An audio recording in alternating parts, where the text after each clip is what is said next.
berkuasa, maka Engkau mendengar doa kami dan Engkau hadir di tengah-tengah kami, menjamah setiap kami hari ini. Malaikat Tuhan mengkawal pemberitaan ini. Dalam nama Tuhan Yesus Kristus kami berdoa. Haleluya. Amin. Puji Tuhan. Haleluya. Kita bersyukur hari ini kita merasakan anugerah Tuhan. Kita bisa dipertemukan kembali. Kalau dalam doa 10 malam kita sudah lakukan, dan puji Tuhan luar biasa pembaruan ya, lawatan Tuhan bagi kita sekalian. Amin. Nah, mari kita lihat, karena ini puncak dari hari Pentakosta, hari ke-50, ketika Yesus bangkit, 40 hari dia ada di bumi, dan pada akhirnya dia diangkat ke surga, dan murid-murid diminta untuk menunggu di loteng Yerusalem hingga tiba hari Pentakosta. Dan pada hari Pentakosta itulah maka murid-murid dipenuhi oleh Roh Kudus ya. Jadi sejak itu Roh Kudus telah ada di bumi dan memenuhi setiap orang yang rindu untuk dipenuhi. Kita sudah dengarkan firman Tuhan hari Minggu yang lalu. Tugas utama atau misi Roh Kudus itu ada 2 bagian besar ya. Yang pertama adalah menginsafkan dunia akan apa? Akan dosa, akan kebenaran, akan penghakiman. Maksudnya apa? Akan dosa maksudnya adalah Yesus datang ke dunia ini sebagai kebenaran untuk menunjukkan bahwa manusia telah berdosa. Nah, jadi Allah tidak hanya mengatakan kalian telah berdosa, kalian tidak telah berdosa, tidak. Jadi patokan itu diturunkan dari langit. Ini membuktikan kalian sudah berdosa. Bandingkan dengan ini, bandingkan. Dan kamu tidak percaya padaku, katanya kan di dalam Alkitab. Kamu tidak percaya. Dan Roh Kudus menyadarkan itu. Kemudian Roh Kudus menyadarkan akan kebenaran. Kamu sudah berdosa, tetapi ada solusinya, yaitu kebenaran. Jadi kalau kau bertanya selama ini, jadi bagaimana caranya? Kalau kamu sudah berdosa, bagaimana caranya untuk berkenan pada Tuhan? Turunlah kebenaran, tiru, contoh. Nah, karena dosa adalah melanggar terhadap firman, terhadap kebenaran, ya. Meleset dari kebenaran. Itu bagaikan papan apa yang di sana ditembak-tembaknya. Ya? Dartboard. Nah, itu ada di dalam. Jadi kalau Bapak Ibu ingin mencoba cak, meleset itu namanya dosa, ya. Hamartia. Nah, jadi ada solusi, ada kebenaran yang kau bisa tiru. Itu solusi. Jadi Tuhan tidak hanya katakan kau telah berdosa, lantas membiarkan manusia berhubungan. Lalu bagaimana supaya tidak berdosa? Lalu turunlah kebenaran. Ini kau harus percaya dan kau harus turuti. Dan percaya yang benar adalah menuruti apa yang dipercaya. Itu percaya benar. Itu percaya menyelamatkan. Jadi tidak ada yang bisa berkata, oh aku percaya pada Yesus lantas masuk surga. Percaya yang diajarkan Alkitab adalah percaya kepada Dia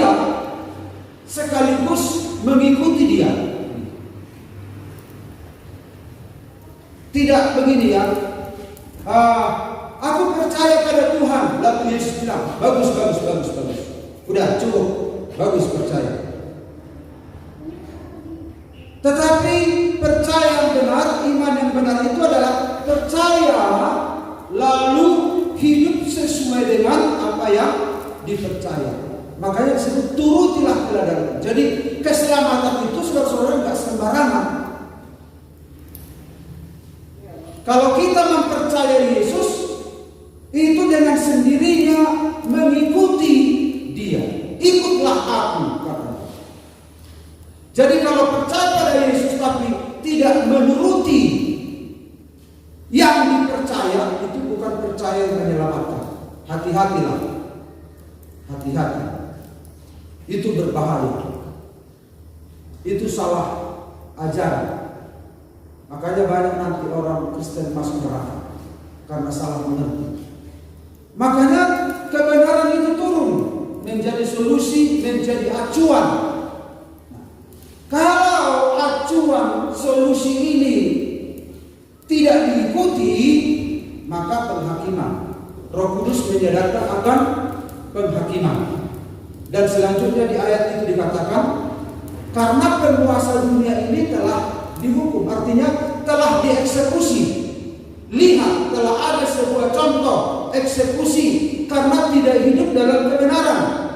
Tapi kamu harus sadar akan dosamu, kemudian ada solusi bagi kamu, kau harus ikut.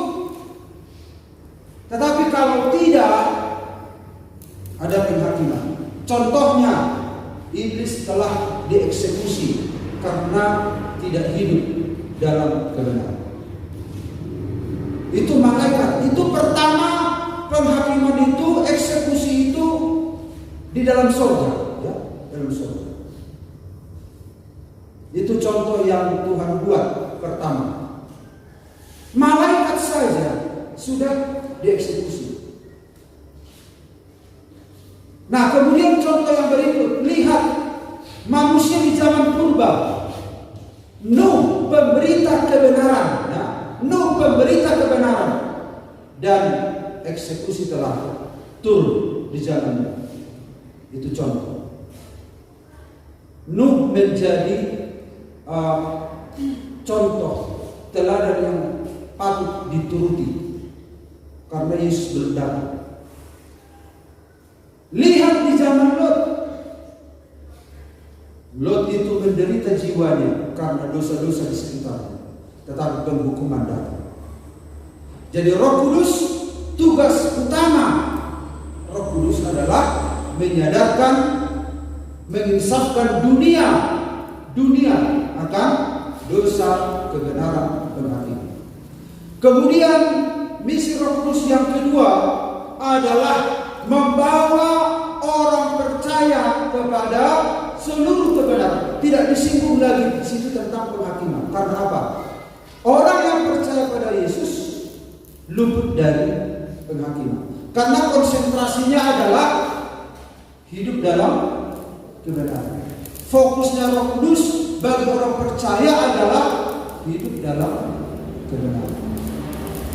Membawa ke dalam seluruh kebenaran. Itu tugas utama. Dua tugas utama.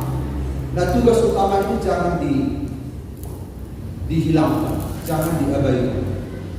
Dan jika kita mengabaikan, maka salah, tidak ada kemurahan lagi. Zaman Roh Kudus adalah zaman kemurahan, ya.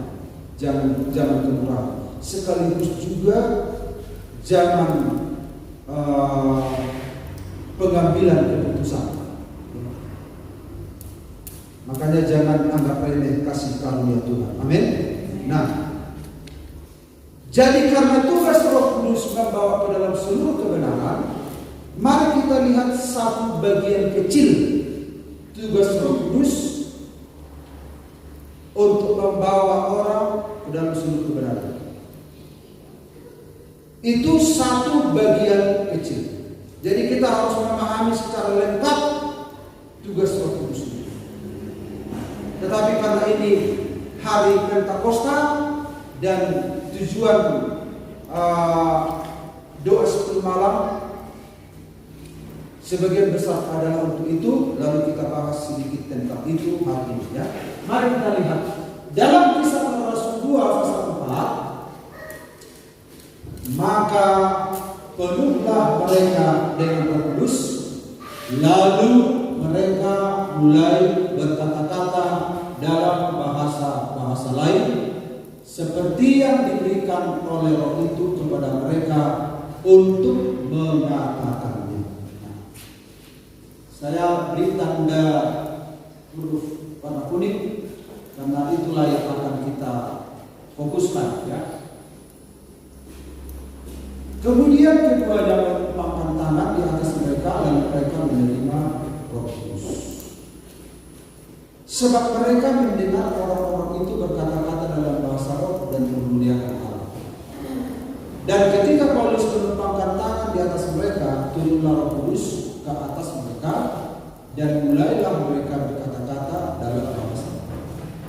Di dalam Perjanjian Baru ada 4 ayat. 4 ayat itu adalah ini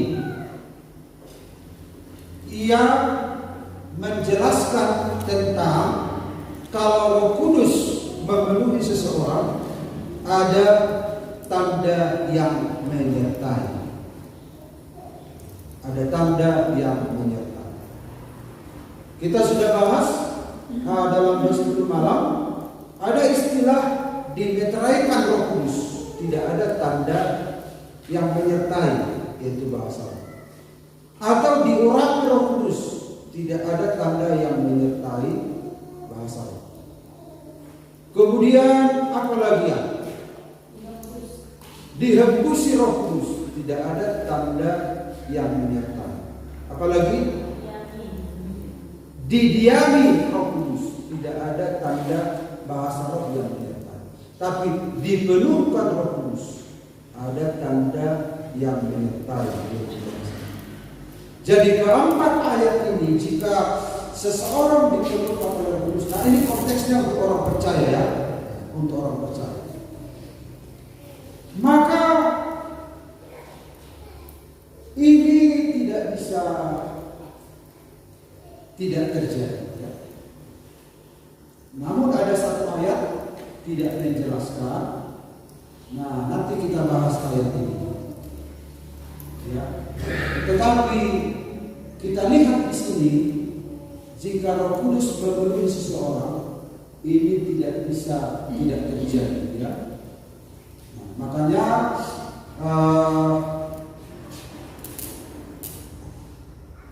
pengakuan iman GPD itu ada 17, dan salah satu pengakuan iman itu adalah bahwa orang percaya, anak-anak akan diserahkan kepada Tuhan. Kemudian ada baptisan air, kemudian ada kepenuhan Roh Kudus, ditandai dengan bahasa roh. Itu ada ya. Jadi pengakuan iman itu adalah doktrin gereja. Semua gereja punya doktrin. Ya. Nah, jadi ini nggak bisa dibantah ya.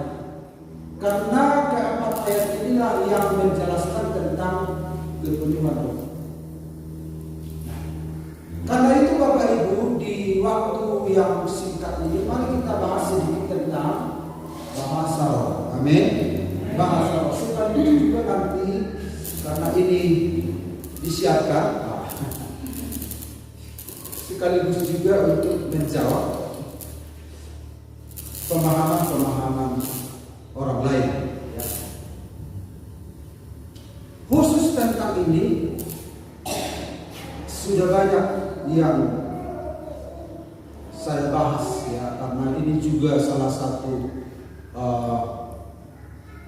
mata kuliah yang saya ampu di STT ya, pneumatologi. Dan saya pernah membagi kuesioner kepada jemaat. Jadi tentang Roh Kudus ini sedikit banyak saya bisa memahami, juga belajar dari gereja kita di zaman dulu. Karena saya sejak lahir itu Pantekosta sampai sekarang, itu juga menjadi sebuah bahan pelajaran. Di samping dengan literatur yang begitu banyak di seluruh dunia. Nah, mari kita lihat Bapak Ibu bahasa roh ini. Nah, dalam Kisah Rasul 2 ayat 1 sampai 4, nah ini Bapak Ibu lihat dulu gambarnya, ini sedang apa nih? Sedang pusing. Nah, sedang pusing, ada yang sedang pusing. Sedang galau, sedang pusing, bingung. Ketika tiba hari Pentakosta, semua orang percaya berkumpul di satu tempat. Tiba-tiba turunlah dari langit suatu bunyi seperti tiupan angin keras yang memenuhi seluruh rumah di mana mereka duduk, dan tampaklah kepada mereka lidah-lidah seperti nyala api yang bertebaran dan hingga kepada mereka masing-masing. Maka penuhlah mereka dengan Roh Kudus. Lalu mereka mulai berkata-kata dalam bahasa-bahasa lain seperti yang diberikan oleh Roh itu kepada mereka untuk mengatakannya. Kemudian ayat yang ke-6, ketika turun bunyi itu, berkerumunlah orang banyak. Mereka apa? Bingung, karena mereka masing-masing mendengar rasul-rasul itu berkata-kata dalam bahasa-bahasa mereka sendiri. Mereka semua apa? Tercengang-cengang dan sangat terbangun-bangun sambil berkata seorang kepada yang lain, apakah artinya ini? Tapi orang lain menyindir, mereka sedang mabuk oleh anggur manis. Jadi yang kita bahas hari ini adalah sikap galau terhadap bahasa roh. Jadi kekristenan sebagian sedang galau tentang bahasa roh ini. Dan saya harap Bapak Ibu tidak galau. Amin. Apa artinya galau?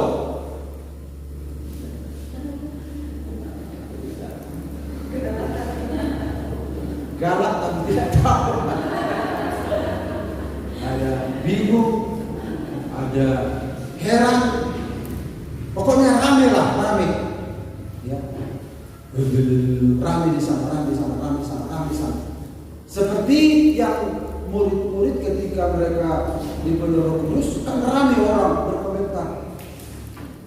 Jadi Bapak Ibu lihat dalam kamus itu, galau itu juga adalah perbincangan yang ramai, kemudian bingung, bimbang, percaya tidak percaya, kemudian bertanya-tanya. Nah, di jemaat kita istilah ini harus tuntas supaya ketika kita minta, kita tidak ragu-ragu. Tapi biarlah orang yang galau. Saudara, Bapak Ibu, Saudara, ada yang galau tentang ini? Ada. Gimana? Ini jadi kayak jemaat di beda jemaat santu. Makanya kalau ada jemaat sedang, Bapak Ibu ada begini, tolong baca dulu. Karena santunnya nggak ada yang mau baca. Ini kok jadi santun semua. Jadi berbeda. Memang bagus sopan santun ya. Tapi harus ada responnya. Nah, jadi sikap galau terhadap bahasa roh. Bahkan di kalangan karismatik juga karena makin banyak mengecap pendidikan S1, S2, S3 akhirnya galau. Iya, bagaimana? Betul enggak? Dari Tuhan kah? Dari setan kah? Dari apakah? Dari ini kah? Yang salahnya aku dulu, jangan-jangan enggak dari Tuhan itu dulu, atau bagaimana itu ya? Oh iya, akhirnya jadi galau.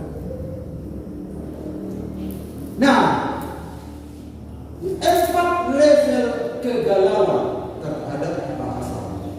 Ini yang berlangsung sepanjang sejarah gereja. Sejak rasul-rasul juga sudah kita lihat kegalauan mereka sampai di zaman sekarang. Kegalauan itu Bapak Ibu bisa lihat rame di YouTube tentang bahasa roh. itu menunjukkan kegalauan. Nah, level kegalauan yang pertama, bahasa roh tidak berasal dari Allah, tetapi dari setan dalam praktek agama primitif. Itu dari setan. Kalau pemimpin terkenal di Indonesia langsung, ya. Itu dari setan. Nah, itu juga telah praktek agama primitif. Karena agama primitif juga ada bahasa rohnya kan. Orang yang sedang sakau pun ada komat kamit mulutnya. Kita sudah pernah lihat videonya di sini. Agama-agama kafir, bahkan ilmu kebatinan, ilmu apalagi olah pernafasan, yoga, kundalini, dan agama lain pun ada komat kamitnya. Nah, jadi kalau dibandingkan dengan bahasa roh ini, bahasa roh Pentakosta karismatik ini berarti dari setan. Jadi mereka mengangkat contoh-contoh kasus, referensi ini. Dukun-dukun juga. Saudara di ganggu bulan itu mantra yang saya hafal waktu SD. Karena mantra ece-ece ya.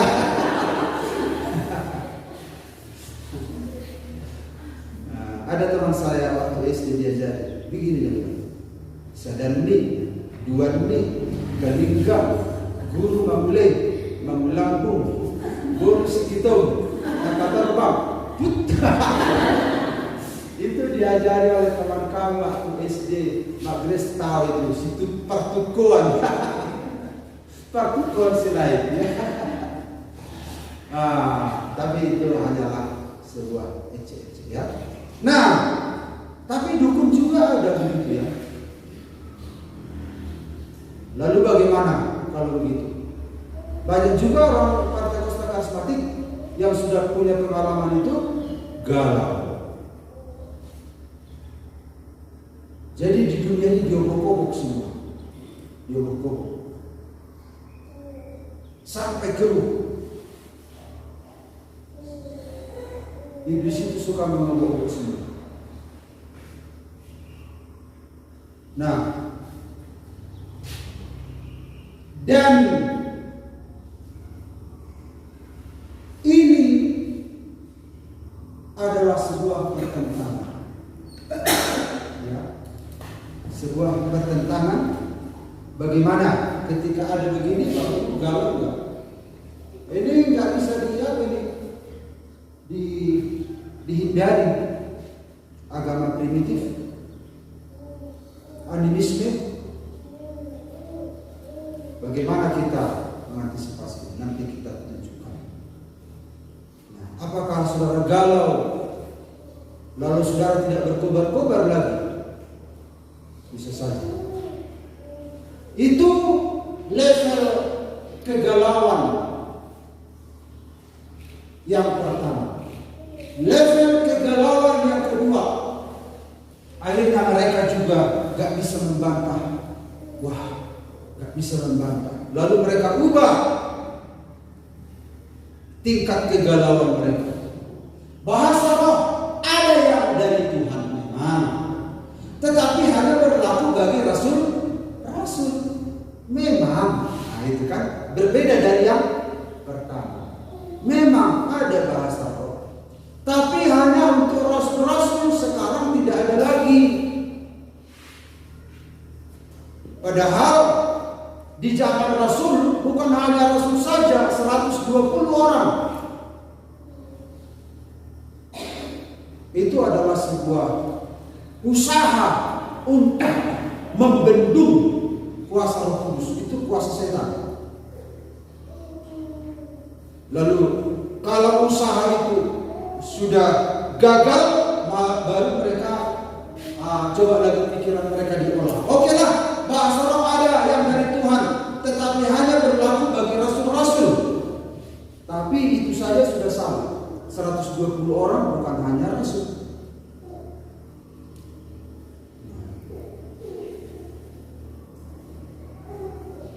Level yang ketiga, bahasa roh memang ada saat ini, tetapi tidak untuk semua orang percaya. Jadi mereka tidak bisa membendung pekerjaan Roh Kudus ini. Lalu mereka mulai mengendorkan syaraf-syaraf mereka. Tidak bisa dihindari lagi pekerjaan Roh Kudus itu. Mereka mengatakan bahasa roh memang ada saat ini, karena tidak bisa dibantah pekerjaan Roh Kudus itu dari zaman gereja hingga saat ini. Luar biasa dahsyat, pergerakannya luar biasa. Kalau Roh Kudus ini tidak bekerja hanya agamawi saja, nggak ada hasil, nggak ada hasil. Memang ada kesalahan manusia di sana sini, tapi bukan berarti tidak ada hasil dari Roh Kudus. Mereka mengatakan tadi ayat yang ada 4 ayat tadi kan, coba bisa dibaca oleh Bapak Ibu. Ayat Kisah Rasul berapa tadi yang tidak ada kata-kata dalam bahasa rohnya?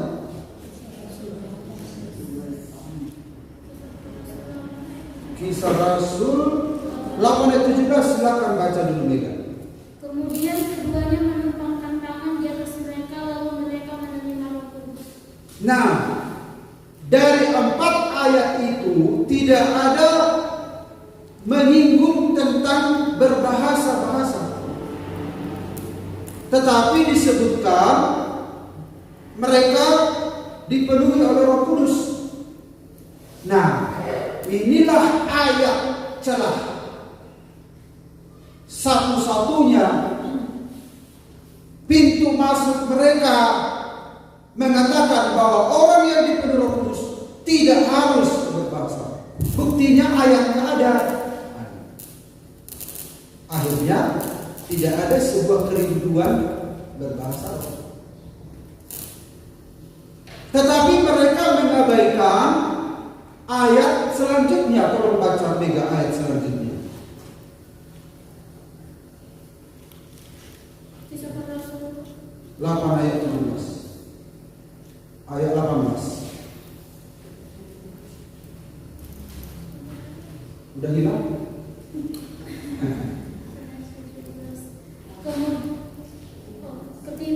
Ketika Simon melihat bahwa pemberian Roh Kudus terjadi karena rasul-rasul itu menumpangkan tangannya, ia menawarkan uang kepada mereka. Nah, mereka lupa melihat ayat ini, atau memang mereka tetap tidak percaya dengan apa yang dilakukan Simon. Simon itu seorang tukang sihir, dukun.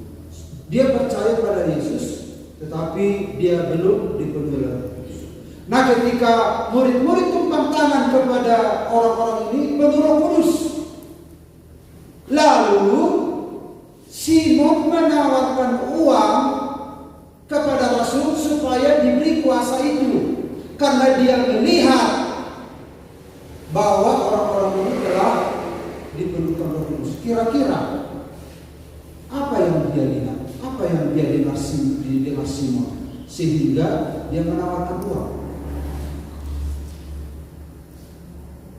Kemungkinan besar adalah bahasa roh. Karena ada 3 fenomena ketika Roh Kudus turun di lautan Yerusalem. 1, tiupan angin, yang kedua lidah-lidah api, yang ketiga bahasa-bahasa. Tapi yang 2 ini tidak selalu terjadi. Tapi kadang-kala Tuhan terjadi, Tuhan izinkan. Ada banyak kasus di berbagai tempat. Ada sebuah kejadian di Manado, seisi kampung. Kebakaran, bawa ember, dibawa semua. Gereja terbakar. Setelah malah dekat, nggak ada.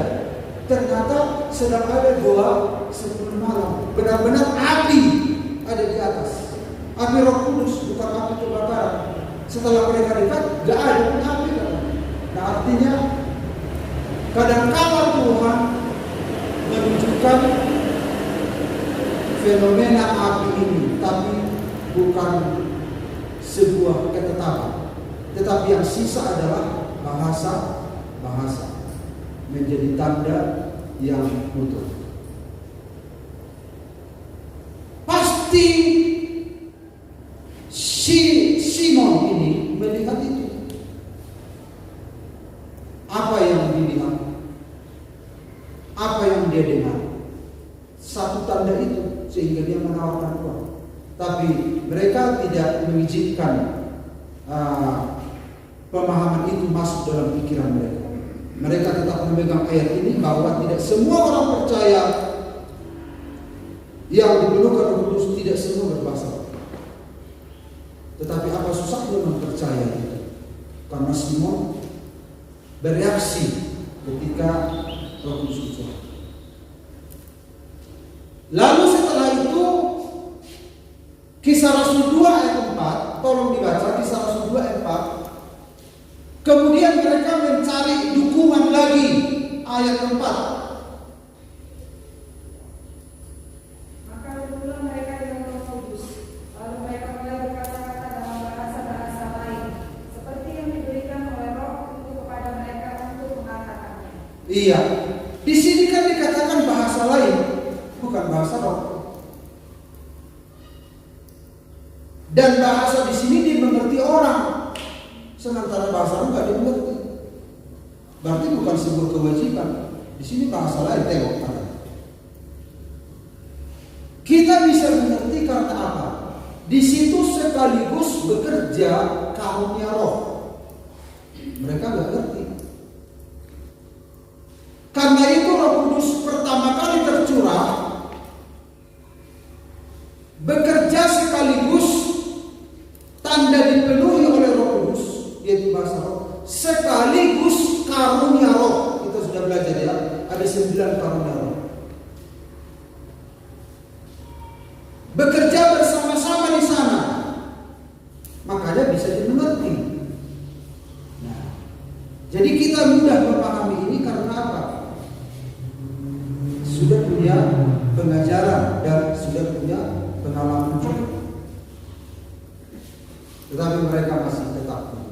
Nah, karena Roh Kudus itu bekerja dengan dahsyat dan ternyata terjadinya mereka semua dalam Kisah Rasul 4, semua yang 120 itu dipenuhi Roh Kudus.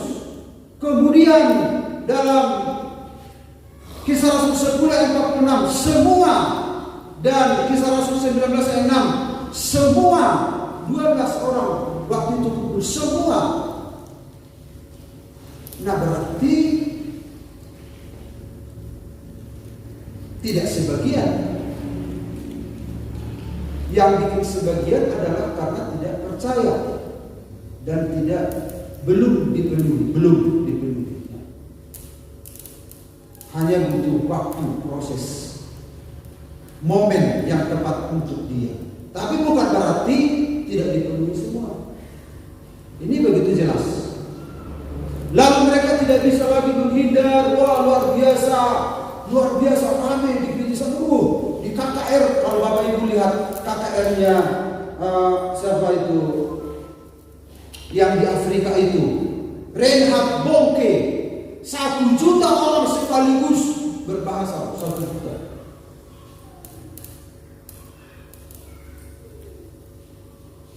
Lalu mereka mulai lagi. Oke lah, kalau begitu bahasa Roh untuk orang percaya memang, namun penggunaannya punya syarat, harus dilakukan 2 atau 3 orang. Itu ada dalam 1 Korintus pasal 14. Berarti yang 1 juta orang itu salah. Yang di gereja itu banyak berbahasa Roh rame-rame, salah. Alkitab kan mengatakan kami memang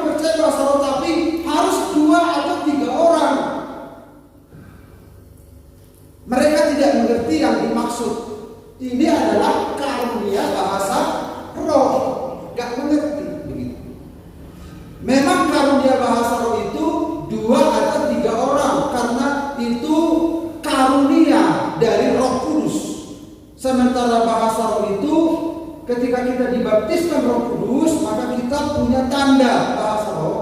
Kemudian Roh Kudus memberikan karunia. Tahapan yang berikut ada 9 karunia. Karunia berbahasa roh itu beda dengan tanda bahasa roh sebagai tanda dipenuhkan Roh Kudus. Tanda dipenuhkan Roh Kudus bisa semua orang serentak, tetapi karunia roh ada aturannya. Karena volume dari karunia itu besar, konsonannya, vokalnya, dan punya arti. Dan kalau ada karunia penafsiran, itu membangun jemaat. Nah, kalau nggak ada penafsiran, ini tidak ada gunanya.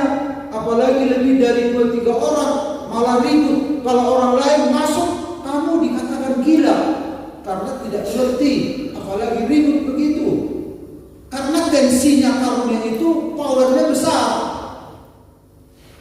Makanya 2-3 orang ada di situ yang berkarunia bahasa roh, ada yang karunia menafsirkan. Karena Tuhan akan berbicara lewat karunia itu. Nah, itu 2-3 orang.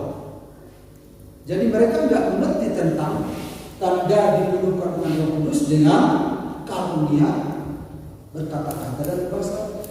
Jadi kita bisa paham, kita nggak galau dalam hal ini. Amin. Jadi ketika semua ada Tuhan berbahasa roh, ya memang semua. Kenapa rupanya? Nah, yang disebut 2-3 orang itu kalau sudah di level karunia, karena Tuhan akan berbicara, ada pesan, ada pembuatan pesan, informasi yang Tuhan akan sampaikan. Makanya kalau mulai bekerja. Jadi Bapak Ibu sudah mengerti ya, amin. Nah, jadi tidak usah galau. Dan ketika saudara tidak galau, maka saudara bisa meminta dengan penuh damai sejahtera.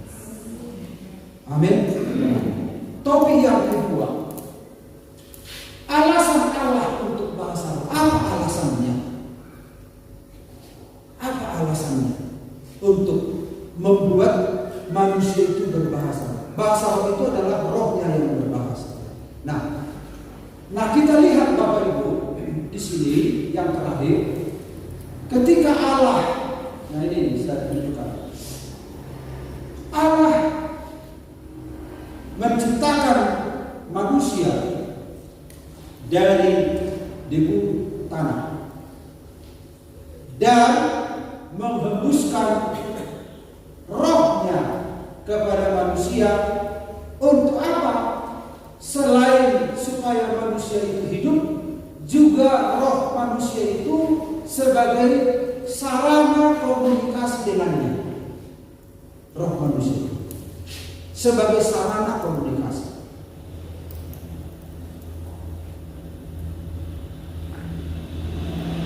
Dan perhatikan, makanya ini nanti berangkat dari sini, makanya bahasa itu ya. Tetapi saudara-saudara, manusia jatuh dalam dosa. Manusia jatuh dalam dosa. Dosa menyebabkan roh manusia tidak bisa berinteraksi dengan Allah, rusak. Tidak bisa berinteraksi dengan Allah, tapi bisa berinteraksi dengan roh-roh yang lain. Makanya kalau ada bahasa roh dukun, bahasa roh kundalini, bahasa roh primitif, karena memang roh itu fungsinya komunikasi. Tapi tidak bisa komunikasi dengan Allah.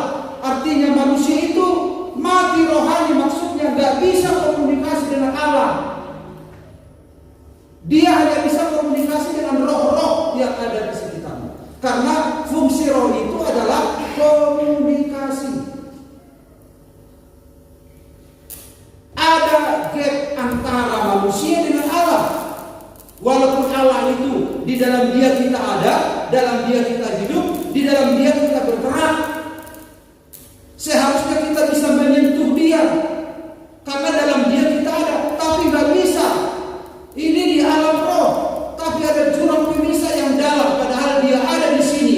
Tapi manusia nggak bisa kontak, nggak bisa komunikasi. Manusia yang di luar Tuhan hanya bisa kontak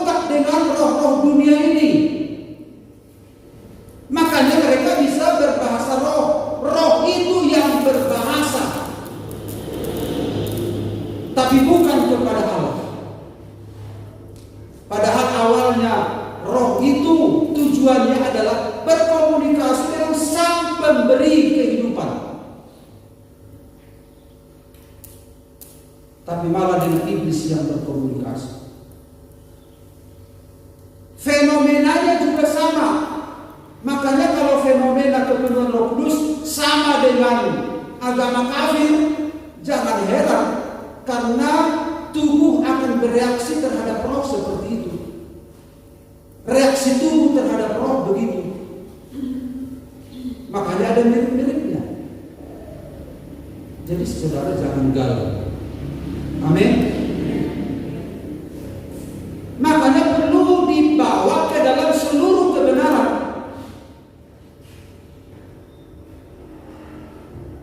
Kemudian Bapak Ibu kita lihat, akhirnya saudara-saudara, apa yang terjadi saat orang percaya pada Yesus, oleh kebangkitannya roh manusia dilahirkan kembali. Dilahirkan kembali karena sudah mati, artinya gak bisa komunikasi dengan Allah. Hidup kembali.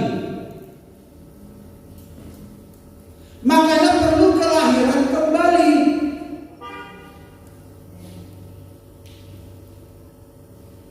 Saudara harus sadar bahwa ada momen ini, momen kelahiran kembali ini harus ada supaya mengerti tentang kedewasaan rohani. Kalau nggak mengerti tentang momen kelahiran kembali, tidak akan mengerti tentang kedewasaan rohani.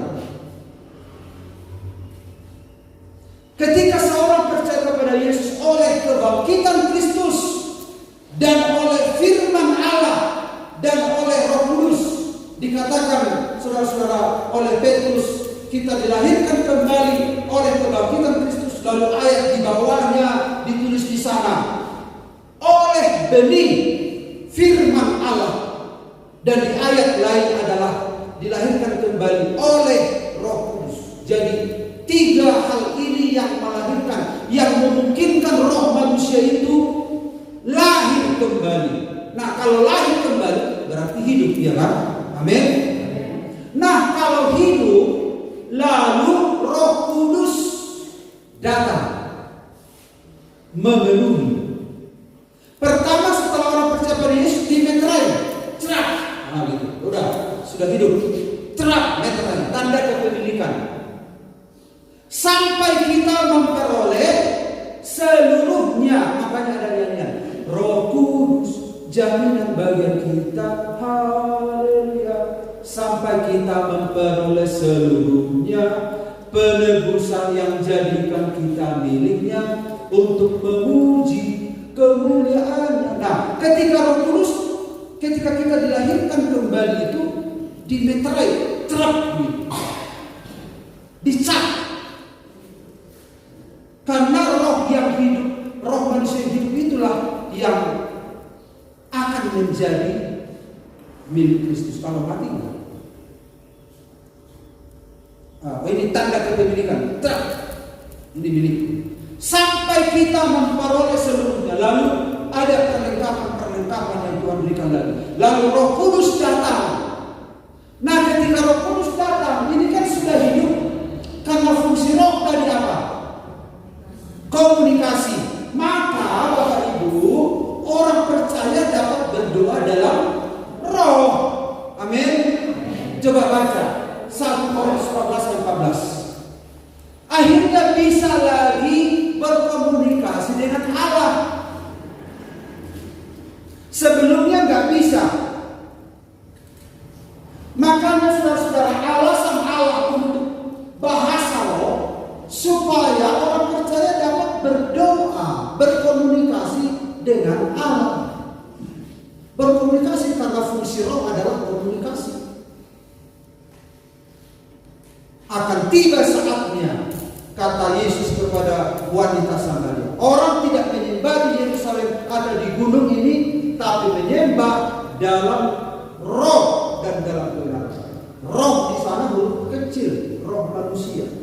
Kebenaran di sana adalah aletheia, yaitu kebenaran Allah. Jadi antara roh manusia dan kebenaran itu sinkron.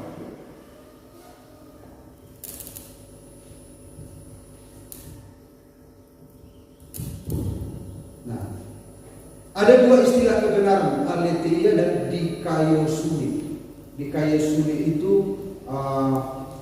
keadilan atau kebenaran, tapi aletheia kebenaran tok. Kalau aletheia itu adalah pribadi, tetapi dikaiosune itu aksinya aletheia itu sama-sama kebenaran. Nah, jadi saudara-saudara, orang percaya tak perlu dalam. Silakan, sudah ketemu ayatnya? Silakan dibaca. 1 Korintus 14 ayat 14. Sebab jika aku berdoa dengan bahasa roh, maka roh pula yang berdoa. Tetapi apapun itu tidak turut berdoa. Roh pula yang berdoa. Nah, kalau dikatakan rohku yang berdoa, kita harus tahu manusia itu berapa dimensi. Berapa dimensi kan namanya itu? Berapa bagian? 3, tubuh, jiwa, roh. Dikatakan roh pula yang berdoa. Nah, kalau dikatakan roh pula yang berdoa, coba kita pikirkan kalau jiwa yang berdoa bagaimana? Kalau tubuh yang berdoa bagaimana? Nah, roh yang berdoa untuk membandingkan antara doa dari jiwa dan tubuh. Bagaimana doanya tubuh? Bisa saja tubuh begini.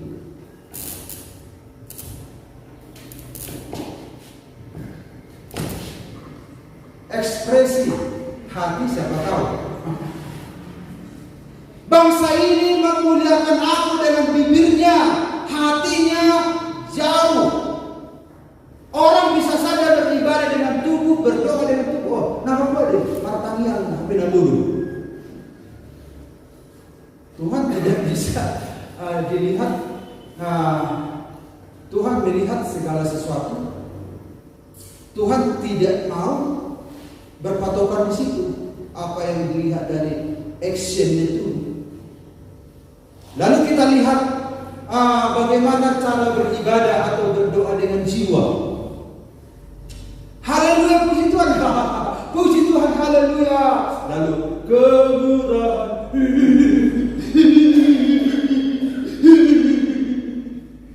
Nangis, tertawa, senang, sedih, itu kan jiwa. Tapi Tuhan tidak terlalu tertarik dengan itu. Itu doa dari jiwa. Itu belum tentu bisa mengubah seseorang. Yang mengubah seseorang inti hidupnya itu, rohnya itu. Bisa saja actionnya manusia hebat, apalagi karismatik, actionnya kan luar biasa.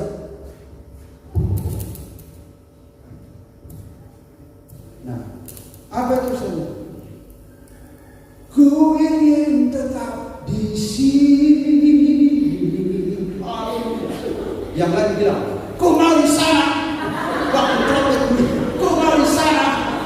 Yang lain, ku ingin tetap di sini, menikmati baikmu.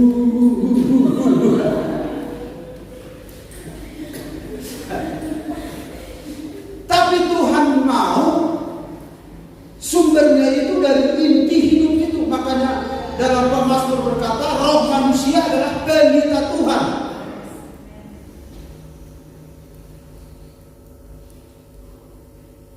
Nah, makanya perubahan itu, perubahan yang sungguh-sungguh, tidak apa yang dari penampilan fisik atau ekspresi jiwa. Kebenaran itu harus sampai kepada inti hidup, yaitu roh.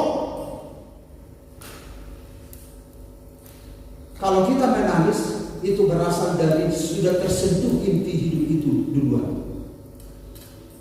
Sudah tersentuh duluan inti kehidupan itu.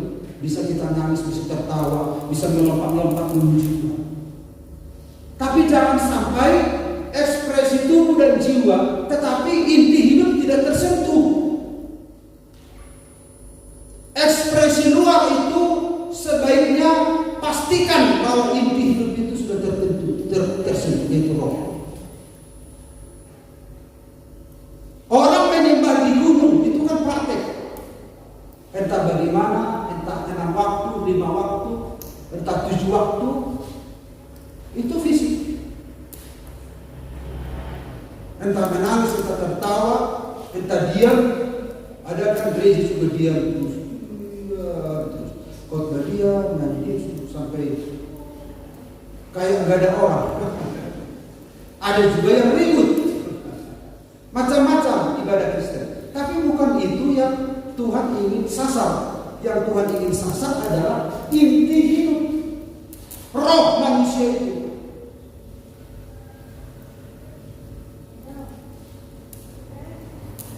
Makanya saya bilang kan, orang menyentuh listrik sekitar. Tapi ada orang juga menyentuh. Belum kena arus sudah melengah. Itu namanya apa namanya? Jiwa atau tubuh. Tuhan mau dari roh benar-benar kena arus intinya. Entah reaksinya nanti apa, ekstrim atau slow atau sedang, tidak masalah. Yang penting bersumber dari rohnya. Makanya saudara-saudara, alasan Allah untuk memberikan manusia itu berbahasa roh, supaya orang percaya dapat berdoa dalam roh. Sebelumnya nggak bisa, karena sarana komunikasi yaitu roh itu nggak bisa, mati. Gak ada yang nggak bisa menyeberang. Darah Yesus yang membuka, menguduskan jalan itu, kemudian Roh Kudus yang menolong kita ke sana. Jadi pekerjaan darah Yesus ini luar biasa, sampai ke roh kita, sampai dia membuka akses ke Allah. Darah Yesus menyucikan perjalanan menuju Allah, dan Roh Kudus itu menuntun. Amin. Lalu yang kedua, supaya orang percaya dapat membangun diri sendiri. Coba dibaca 1 Korintus 14:4. Demikian firman Tuhan, siapa yang berkata-kata dengan bahasa roh, ia membangun dirinya sendiri. Bisa membangun diri sendiri. Siapa yang bernubuat, ia membangun jemaat. Dia bisa membangun sendiri. Karena apa? Dia punya pembangkit dalam dirinya sendiri. Punya pembangkit. Bagaimana kita membangun orang? Diri sendiri pun gak bisa kita bangun. Makanya biarlah rohmu menyala-nyala, layanilah Tuhan. Artinya menyala-nyala dulu baru layani Tuhan. Ada orang melayani Tuhan dalam roh yang mati. Menyala-nyala dulu. Makanya pelayan-pelayan harus menyala-nyala baru melayani Tuhan. Amin. Tapi kalau melayani tapi tidak dalam roh yang menyala-nyala, itu nanti tidak bisa dia apa itu punya limit ya. Kalau nanti dia orang nggak bagus tadi petikan keyboardmu, nggak melayani lagi ya, diomongin aku. Baru begitu sudah besok kan. Tapi kalau Tuhan tolong dia bangkitkan pembangkit, dibangkitkan Tuhan. Walaupun memang jari-jari tidak bagus memegang kudus, urapan Tuhan ada di setiap kok keyboard ini, do re mi fa sol la si do. Wow, ada pembangkit. Dia bagus orang itu ketika nyanyi gak elok kelihatan. Dia harusnya angkat tangan harus yang anggun dong. Masa dia begini gak anggun? Masa kau gitu gak anggun? Kalau anggun itu jaga lipstikmu, jaga kebayangmu. Ketika di situ orang itu begitu ke gereja lagi coba. Gangguin bersama nih. HP udah dinotok kata. Tapi kalau ada pembangkit, haleluya. Semua untuk Engkau yaitu Tuhan. Entah orang suka atau enggak suka ya, memang begitulah aku Tuhan. Dia bangkitkan rohnya itu karena dia punya pembangkit. Dia tidak langsung tinggalkan Tuhan. Amin. Yang terakhir, orang percaya dapat menyanyi dan memuji Tuhan dalam roh. Sebelumnya gak bisa dapat menyanyi dan memuji Tuhan. Indah suara kita dalam roh. Walaupun di pendengaran orang ya tembok mau retak gara-gara suara. Tapi setan pun pasti lari karena dari dalam punya kuasa. Tuhan mau, Tuhan memberi kita bahasa roh untuk membangkitkan dari dalam ini. Ya. Dan kita, saya percaya betapa pentingnya bahasa ini dan tidak usah galau. Amin. Amin. Inilah jadi tuntas pemikiran kita tentang ini, dan saudara yang sudah berbahasa roh terus kobarkan, dan yang belum terus jangan putus asa, bintang. Saudara tidak mengalami hari ini bukan berarti saudara tidak akan mengalami kapanpun, tidak. Bagi kita janji itu, kapanpun kita rindukan, kapan momennya, minta sama Tuhan, rindukan. Tuhan pasti memberi, karena Dia Bapa yang baik. Amin. Haleluya. Nyawanya sendiri diberikan, karena Dia Bapa yang baik. Apalagi Dia pasti memberikan Roh Kudus bagi yang meminta kepadanya. Mari kita siapkan hati kita untuk kerja Roh Kudus. Kalau